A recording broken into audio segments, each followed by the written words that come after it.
Representative Suarez. Okay, sabi niya, Attorney Glenn Chong, dahil nga ang sabi ni Suarez, ito naku, kung parang kung asawa daw niya yan, masasaktan siya, ganyan-ganyan, hindi daw dapat ganun ang tinutura ni Attorney Glenn Chong na mangjajampal siya ng babae, at dapat daw, hindi ganyan, dadadadada. Pero again, ayaw nilang pag-usapan kung saan nag-ugat yung sinabi ni Atty. Glenn Chong about nga sa pakikipagsabuatan ng putang inang Lisa Ahas Araneta Marcos sa pagdaraya sa inyo. Pagdaraya, pakipagsabuatan. This is, sabi ko nga, itong accusation ni Atty. Glenn Chong, di ba si Lisa most powerful, sabi niya? Yan sinasabi niya sa kanyang mga paligid. Tsaka gagastos siya ng pera para mag-utos ng tao para pumasok sa akin, kay Atty. Glenn, kahit kanino, gamit ang pera ng bayan. Imagine niyo yung putang inang ito, pera ng bayan, ginagamit niya para manggipit. So kaya sumagot si Atty. Glenn Chong doon kay Suarez na bayad mula ulo hanggang paa ang pagkatao at nilalamon ng pera ng bayan. Ito ang sagot ni Atty. Glenn Chong. Sabi niya, I excuse you from your ignorance. I never used, kasi may sinabi si Suarez na tungkol kay Atty. Glenn na dati siyang kongresista, nakalimutan niya yata niya yung parang title na honorable. Diba? Horrible kayo. Kayo ang horrible. Kaya ito yung sagot ni Atty. Glenn Chong. Excuse you from your ignorance. I never used and did not take pride or joy in using the word honorable. When I was congressman, I did take pains to have it removed from my name in all programs. Invitations, etc. People, especially the school children in my district, simply shout my name, Glenn Chong, in their schools or in the streets. Tandang-tanda ko yan. Bago noon pa, in 2017, nung start kami nagkakilala ni Atty. Glenn Chong, lagi niya itong sinasabi na hindi siya nagpapatawag ng honorable. Just plain Glenn Chong. Okay? Sabi niya nga dito, for me, the title is freely bestowed upon persons who rightly deserve it. It should not be imposed by persons in power to mark their high status. Exactly. Kaya mga nasa Kongreso at Senado, akapal na mukha niyo, gusto kayong tawagang honorable. Pero ang ginagawa niyo, horrible. Ang ginagawa niyo ay puro pagnanakaw, puro pagbabribe, puro pambababoy sa Pilipino. You don't deserve to be called honorable or horrible. O kawatan, mga kawatan kayo. Sabi ng Atty. Glenn, I believe I do not deserve it, so I did not impose it. On the other hand, there are persons who believe they deserve it, even if in fact they are nefarious crooks and thieves. Alam nagmasasawang Marcos kung ano ang kasalanan nila sa akin at kataksilan sa bayan. Kaya nga tahimik lang sila. It is not dishonorable to expose their misdeeds and vent our indignation in public. It's true. Diba? Hindi dishonorable ang magsabi na si Lisa ay isang kaparte o mastermind ng kidnapping sa Turkey. Dahil ang ebidensya, ang bunganga ni Bianca Zobel at mismo ang boses ni Lisa Ahas Araneta Marcos ay patunay na siya ay mastermind ng pangdurukot ng kabataan. Kaya hindi dishonorable ang magsabi na si Lisa ay kasabwat ni Michael Ma sa smuggling. Hindi rin dishonorable ang magsabi na si Kuting at si Lisa ay kasabwat ni Mark Anthony Sayarot dahil imbis na makulong ay pinalaya pa nila yan. You know what? I will show you a video. Remember yung kararating lang ang ating informasyon. Yung binlag ko sa inyo na si Lazo, okay? PIDEA Chief Lazo, yung dinibdiban niya, yung abogado na nag-work din sa PIDEA na si Attorney Delgado, okay? May nakarating na ebidensya. Dati sketch pa lang yung pinakita ko sa inyo. This time, maybe tomorrow, the next day, video po ang papakita ko. At may namatay dahil sa paggigipit ng mga tauhan ni Lisa at ni Kuting. May mga namatay na mga PIDEA workers dahil sa hayop na to. Kaya kailangan nyo nang magkilos para magsalita. Dahil hindi po kayo sasantuhin ng Marcos Jr.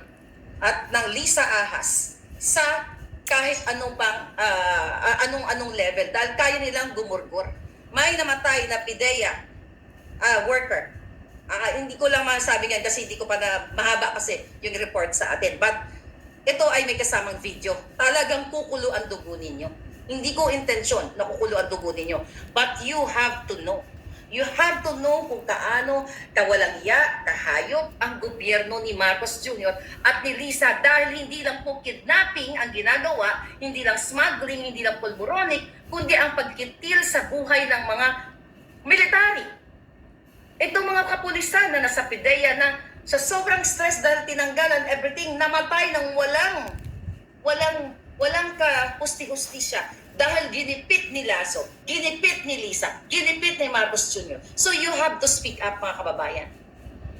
Lisa, patatahimikin mo ako turo sa mga kaso-kaso. Kasuhan ninyo ako. Ilabas mo lahat yung putang ng mga kaso ninyo. Yan, mga gagamit yung mga designer, yung mga scammer.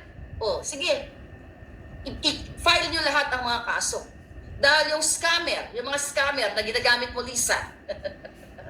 Di ba? Ang tatanga ng mga yan. Okay? Dahil open ang yung latest, may nag-send sa akin. Okay? Yung latest na nagkaso-kaso, hindi, sige, go. Diba? Open book ang pagiging scammer mo. Open book ang pagpapalit ng mga etiketa ng damit na binili sa SM at binenta ng what? Times 5, times 10, times 20. Mga ulol kayo, mga putang ina ninyo, ang lalakas ng loob ninyo. Kasi nangako si Lisa Ahas Marcos sa kanila, itong lahat ng kumakaso sa akin, nakasuhan si Maharlika, siya bahala magbayad sa mga abogado. See? At kakarayin kita, Lisa. Lahat ng pwede mong bayaran, kakarayin kitang putang ina ka. Hindi lang sa FBI. Okay?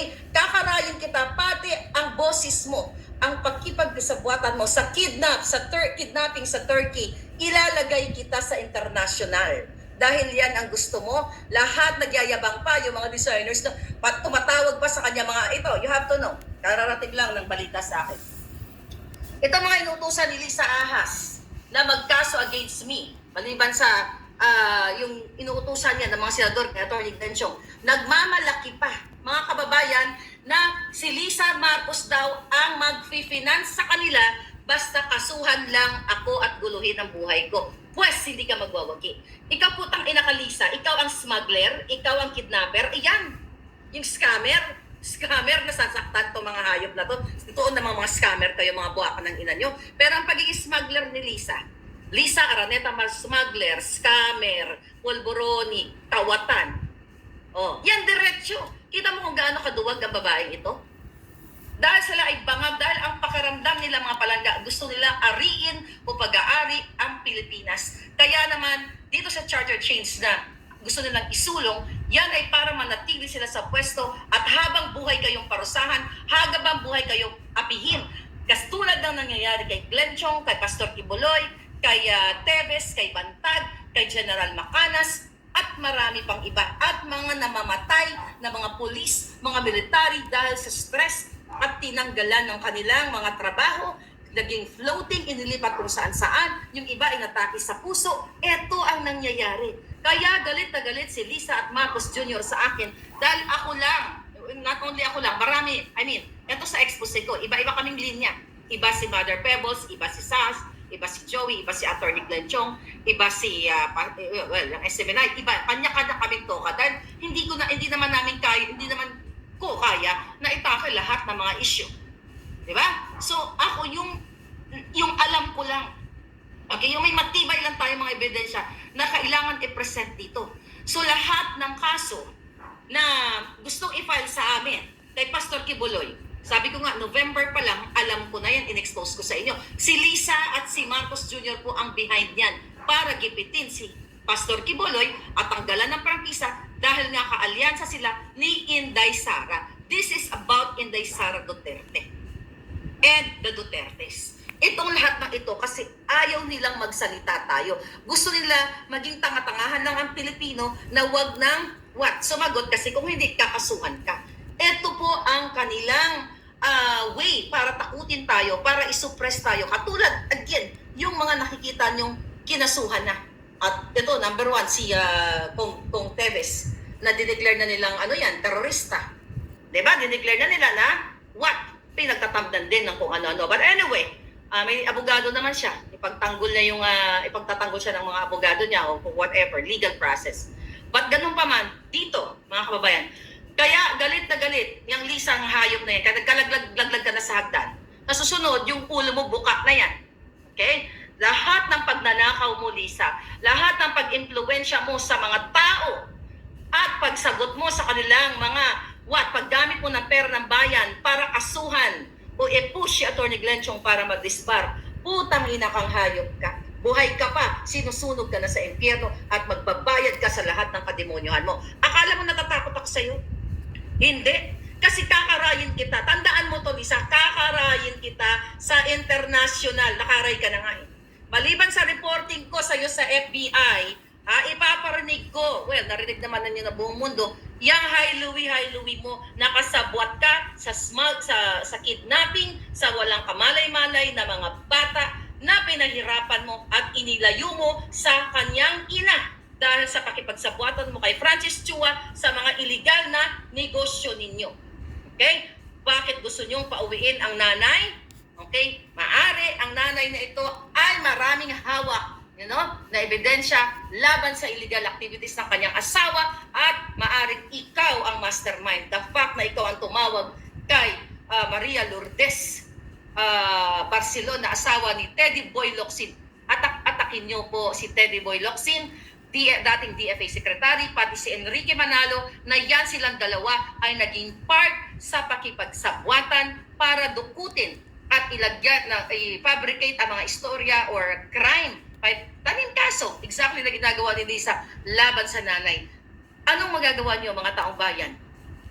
I-comment ninyo, i-email ninyo. Alam ko hindi sila sasagot. Pero at least malaman nila na alam nyo ng taong bayan, nagising kayo na si Teddy Boy Locsin Jr.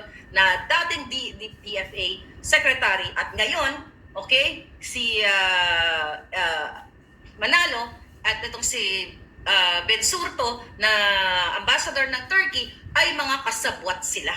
Kasabwat sa pagtukot ng mga bata. Araw-araw hindi ako magmimintis. Araw-araw ko po babanggitin sa aking vlog na si Lisa Araneta Marcos ay mastermind sa pagkidnap sa mga bata.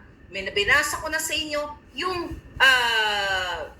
message na pinadala sa akin anonymously na based on sa message ay nanay ng mga bata. Kung ano ang partisipasyon ni Lisa Ahas dito sa pandurukot ng mga bata. Payag ba kayo na sila ay manahimik, na sila ay manatili dyan, na sila ay pwedeng mag-kidnap ng tao? Pwede silang, kaya tignan nyo ngayon ang droga pakalat-kalat, di ba? Mura. When I say pakalat-kalat, 3-5. Dahil hinahayaan ni Marcos Jr. na bumagsak, maging available sa mga kabataan, available sa mababang halaga ang pulburon kasi they're part of it. They're part of it. Uulitin natin uli ang istorya ni Mark Anthony Sayarot. Yan po, thank you. Ni Mark Anthony Sayarot na pinalaya nila na sa kabila ng nahulihan ng bulto-bultong tunito na laladang pulburon. Ayan. So, papaliwanag natin uli yan sa ating mga kababayan na na-miss yan. Yung taong yan, mga kababayan. Papaliwanag ko sa inyo ang involvement ni Marcos Jr., ni Tambalos at ni Lisa. Diyan kay Mark Anthony Sayarot na nahulihan po yan ng tunituniladang pulburon at nasakote ang kanyang ang kanyang paggawaan ng pulburon sa Ayala, Alabang. Pero sa halip na nakakulong ay protektado ng gobyernong ito. Gaano naman kakawawa ang bayang ito na ang presidente ninyo, ang First Lady Ahas ninyo ay kasabwat. At nakalaya pa yan. Bakit nandun si Bullet Halosos?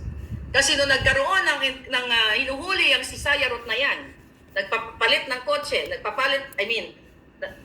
nag-change car, na itbulaga ang mga PDEA, yung mga pulis na humuli dyan, mga kababayan, na si Halosos ang naging driver niya during that night. Kaya dapat yan ipinapatawag nga ng Kongreso at Senado, yung mga tao yan, yung mga in-expose natin na nakalaya, sumisira ng kinabukasan ng taong bayan, nagiging available ang pulburon. Pero hindi pinapatawag yung mga yan. Involved si Marcos Jr., involved si Lisa Araneta Marcos, involved si Speaker of the House, yung mga hayop na yan, involved sa pagsira ng kinabukasan ninyo. Kaya sila galit na galit sa akin. Hindi ako makasuhan ng head-on ni Lisa Marcos na inaakusahan ko ang buwaka ng ina, ang First Lady Ahas, putang ina, Lisa, ay ay kasabwat sa pagkidnap sa Turkey, kasabwat sa smuggling, kasabwat sa pulburonic, kasabwat sa pagdaraya sa loto. Narinig yun naman yan, nag-greetings pa kay Milyonaryo na yung birthday ng January 22, na sama-sama tayong babangon muli para maging milyonaryo. See, coming from her filthy mouth, her ahas mouth. So, nasa kamay ninyo. Natatakot ba ako sa putang inang ito? Hindi. Kahit sino pa karayan mo, Lisa, ka ng inakang hinayupa ka. Makatapos na kayo. Konting kembot na lang. Ha? Kayo, ng 10 na mga demonyo mong mga mafia, kayo lahat ay tatapusin ng taong bayan sa inyong kababuyan. Even mga military, mga men in uniform na mga pinarurusahan ninyo at pinafloating ninyo, tinatanggal sa trabaho dahil ayaw sumunod sa inyong mga illegal activities, tinatanggal ninyo. Kaya panahon na mga serta kayo ay magsalita dahil bababuyin ang inyong mga karir, sisirain ang buhay ng inyong mga pamilya. Imagine nyo mga palangga, ang mga men and women in uniform na ayaw sumunod, umaaray sa ginagawa ng gobyernong ito, tatanggalan ng trabaho. May mga bata, may mga estudyante yung mga yan, may mga pinaaral, may mga pinapakain. Ganun kababoy itong hayop na Marcos Jr. at lalo na itong asawa niyang impacta sa pinaka-impacta, mga palangga. Kaya ang mga sasalita ay tatamnan nila ng kaso para manahimik tayo. Yun ang gusto nila, pero hindi ka magwawagi. Magtanim ka hanggat gusto mong hinayupa ka, Lisa.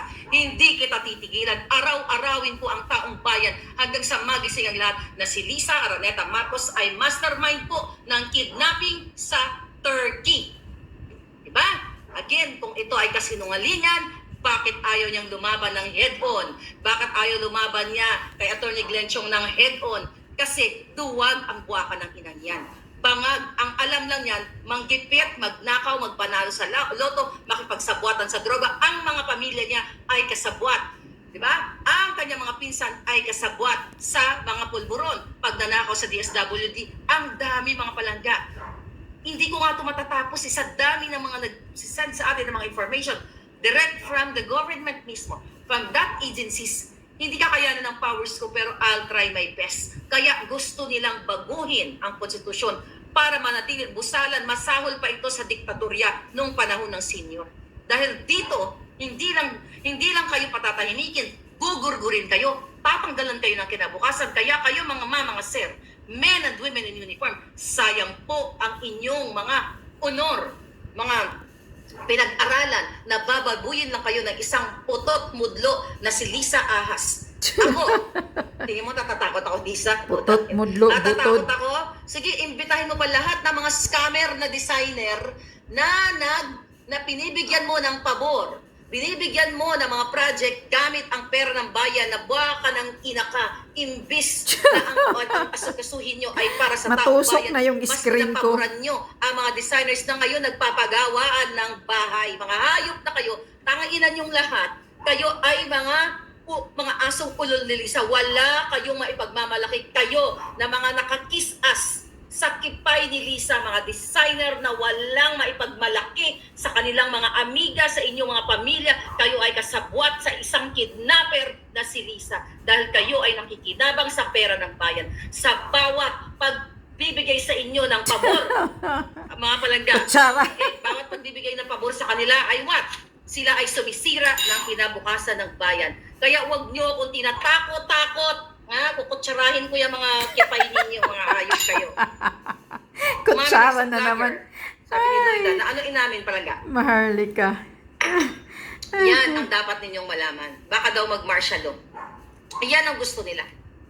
Diba? Yan ang gusto nila mga kababayan. Imagine ninyo, mga kababayan, sa mga kapapasok lang, saan kayo pupulutin? Dito pa lang sa Matrix na ito, dito pa lang sa Matrix, dati pa yan, last year pa yan, yung ulo ni Lisa na yan. Sa Matrix na yan, pinakita ko sa inyo na halos lahat ng inupo ni Lisa Smugs ay kamag-anak, kaibigan niya, kasabwat niya sa kanyang mga illegal activities, mga kababayan. Kung hindi nyo ito titigilan yung hayop na to, kawawa kayo. Hindi ako ang magiging kawawa dahil ako ay nakakakain ako ng 3 times a day, may higit pa. Correct. Kung hindi nyo titigilan ang pakikipagsabwatan ni Lisa kay Michael Ma, na special envoy to China na ngayon at ginawa nilang special envoy to China, kahit na ito ay pinangalan ng smuggler, mga palangga, ay patuloy na nandiyan sa gobyerno, kumakamal ng pera ng bayan. See, nasa mga kamay ninyo kung paano wakasan itong taong ito na Ching, mukha mo butod. Ulit-ulit natin kasi Magkamukha nga kayo. Ayaw ko makalimutan. Babago muli. Magkamukha ang dalawa. Michael Ma. Baka anak siguro niya si Michael Ma. Oh. Yan, yung jung na yan. So nakita Jung, ninyo, jung, jung, jung. hanggang ngayon namamayagpag. Mudlot, Ano butod. masaya sa Senado, sa Kongreso? Kaya nga, Last year, 2023, isang taon na. wala nang Ano hearing. ginawa dyan? Pinigil nila ang hearing. Wala nang hearing. Smuggling yan. Economic Smuggler. sabotage. Kawawa ang buong Pilipinas. Kawawa ang mga magsasaka. Pero anong ginawa ng putang inang gobyerno ni Lisa? Dahil kasabwat niya sa smuggling yan. In-appoint na special envoy to China. Kumusta kayo? Kumusta ang Kongreso Senado? Ayaw na ipatawag. Kaya halos lahat ng mga putang inang yan kasabwat sa economic sabotage. Diba? Kaya nga, Yung hindi na expose, pinatawag sa o what not Kongreso. expose, yung NICA report ni Clarita Carlos, that was 2022, bago siya tinanggal. Na sinabi ni Clarita Carlos, kaya nga inuulit-ulit ko yan, dahil yung babaeng matandang yan, okay, wala ring pagmamahal sa bayan. Yung matandang Ikaw, Clarita Carlos, sabi ko tahimik nga, na. kainin ka na ng lupa, hindi mo pa ibokelya ang iyong Correct. ang iyong report na may hawak din ako niyan. Kainin ka na ng lupa, Clarita Carlos. Na ang pamilya ni Lisa Ahas Araneta Marcos ay sangkot sa smuggling. Ayan. Mismo si Lisa Marcos ang nag-interview sa kay Clarita Carlos. Siya ang nag-interview, hindi si Kuting, mga kababayan. Nakita nyo yan ang ebidensya. Yan yung araw na in-interview ni Lisa si Clarita Carlos. Nung yan ay inappoint sa National Security. Pero ano ang nangyari dyan, mga kababayan? Ang nangyari dyan ay what? Tinanggal ni Lisa nung nalaman, okay, saan na yun? Tinanggal ni Lisa yan nung nalaman na siya ay what? Tanggalin natin.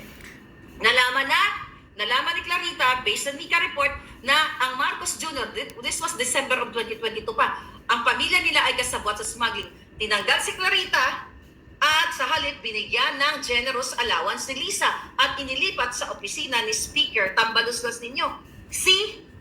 Duwag si Clarita. Ayaw niyang sabihin sa taong bayan, Clarita, huwag ka magsinungaling. Sabi ko, kukunin ka na ng lupa. Wala ka, traitor. Taksil ka sa bayan. Takot ka kay Lisa? Yan ang sinasabi ko sa inyo. Natatakot kayo sa babaeng demonyong smuggler, kidnapper? Kailangan nating magsama-sama para itong babaeng ito ay mawakasan na ang kababuyan. Milagros Wood, thank you. Nasupal pala na ng Ito, pera ang mukha ni Clarita. araw-araw na tinahak ninyo dyan sa Pilipinas, Kaya tahimik kayong mga na. OFW na ginagamit ng hayop na ito. Pag pumunta sila, ang Kuting Junior, sa ibang bansa, magagather sila ng mga Filipino event para linlangin kayo. Pero sa totoo, mga kapalangga, minu-minuto, sigu-segundo ay binababoy ang bawat kinabukasan ninyo. In what way? Sa pagpalaganap ng iligal na pulburon dahil kasabwat sila. In what way? Sa pagpapalaganap ng smuggling dahil kasabwat sila. Sa panggigipit ng mga negosyante ng mga taga-BIR para what? I-extort. Okay? I-extort ang kanilang mga taxes kapag manasilip na ng konti. O sige, magbayad ka ng instead of 20 million, o sige 15 million na lang. Tapos ang i-remit sa BIR, 5 million, tapos 10 million sa bulsa ng mga kasabot ni Lisa. Ito, sigu-segundo kayong pinahihirapan ni Kaya nga. Lisa Ahas Araneta Marcos at ni Marcos Jr. Kaya gusto niya tayong i-silence. Ito ngayon ang ginagawa ng mainstream media na mga kasabwat din ni Lisa. Tahimik ang mga buwaka ng ina. Hoy, mainstream media, narinig nyo ang bunganga ni Lisa na nakipag-usap sa asawa ni Teddy Boy Locsin na dating DFA Secretary, pero wala kayong ayaw yung ibalita ang napaka-importanting balita na nasasaktan ang bawat Pilipino, bawat mga kabataang inaagawan ng mga anak dahil ang mastermind ay si Lisa. Tahimik kayo, mga taksil, mga traidor kayo lahat. Kaya Ayaw nga, yung pag-usapan tahimik ang mainstream ang media. kidnapping issue ni Lisa. Ayaw nyo pag-usapan ang kidnapping issue ni Bianca Zubel na narinig nyo na i-hold muna ang extraction.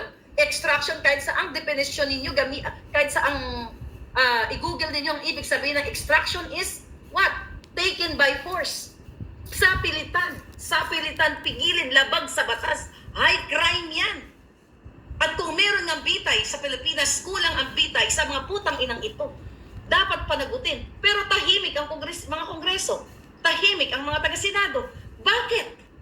Walang kakampi ang Pilipino, kaya kailangan yung magkilos. Correct. Kailangan yung magsalita.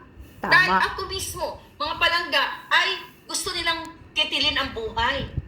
May bounty ang ulo ko. Papatayin ako ni Lisa sa pamamagitan ni Robles at ng kanyang mga kaalyado. Remember, pinag-usapan nila sa Dock Court Bar and Restaurant na pagmamayari ni Maynard Ngu na inappointed na special envoy to China. Mga kasabot ni Lisa Smagsen sa lahat ng kanyang mga activities. Doon pinag-usapan nila Robles na pera sa loto ay tatargetin nila yung ulo ko kasi gusto nila ako patahimikin. Gusto nila akong gurgurin para wala na pong mag-expose sa mga kababuyan na ginagawa ng gobyernong ito. Abangan nyo, kung hindi ngayon, hindi mamaya, bukas, yung video kung paano tinarantado ni Virgilio Lazo sa ng PIDEA ang dating worker dyan sa PIDEA na si Attorney Delgado at marami silang pinagtatagal. Makikita niyo sa video kung gaano kaabusado ang buwaka ng inang Lazo, ang kanyang mga goons na nasa likod niya. Ito gusto ko ipakita sa inyo. Sabi ko, total, gusto nila akong patayin, di ba? Might as well give it all. Ipakita ko sa inyo lahat kung gaano kababuyan. Lahat ng nagbibigay sa ating information, as long as may basis, ipapakita natin dito sa inyo. Katulad na nga lang ng pinakamalupit na smuggling, kidnapping, smuggling na ginagawa ni Lisa Ahas Araneta Marcos. Mga Pilipino, mga kababayan, kung hindi kayo kikilos, sino ang kikilos?